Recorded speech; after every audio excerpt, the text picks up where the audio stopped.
Amikor a hegyek még nevet viseltek, és a folyók emlékeztek az emberek álmaira. Egy királyság született a vihar szívében.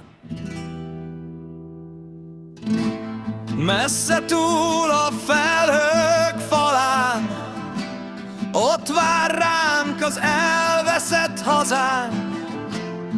A csillagok tüze vezet, ahol az idő sem létezett. A szél felkél a hegytetőn, a csél ragyog az éjmezőn. A múlt szava még visszatér, ahol a lélek lángra kél.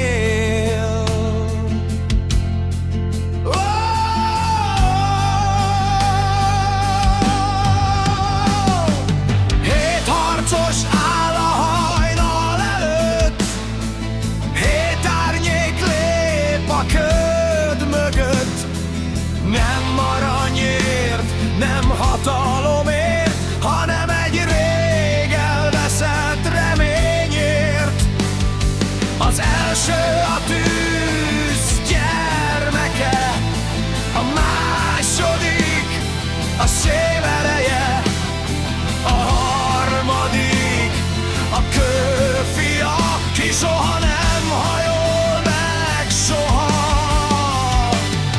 A negyedik az éj lovagja, az ötödik a napsugara, a hatodik a hullámok ura, a hetedik a mennyörgés hangja. Együtt indulunk, együtt harcolunk, a viharon át, a végtelenen túl.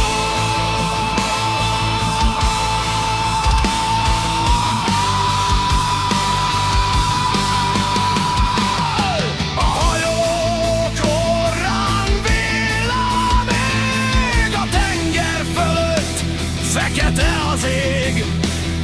A hullámok tornyokká nőnek, de mi a sors elébe törünk. Ordít a szél, a vitorlám, dühöng a vész az óceán hátán. Minden hullám egy új csata, minden perc egy új legenda. Mi vagyunk a vihar királyai, az égig szállnak harci dalaink. Nincs lánc, amely fogva tart, a szabadság bennünk marad.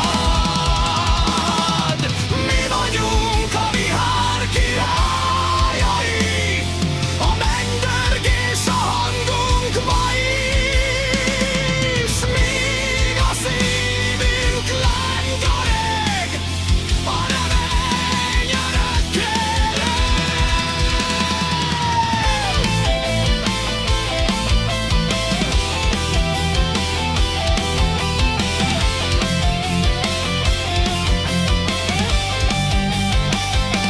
hívgitár szóló, a villám útja.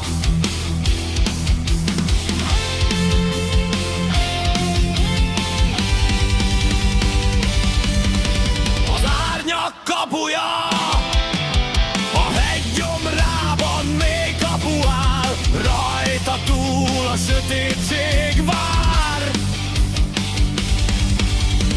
Ezer év csendje őrzi még az elfeledett királyok nevét.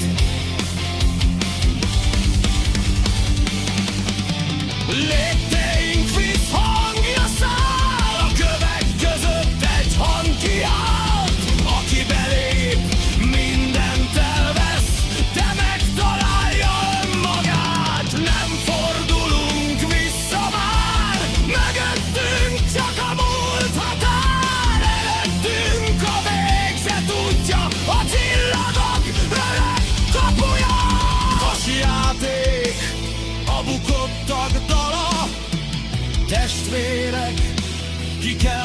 szeretetet.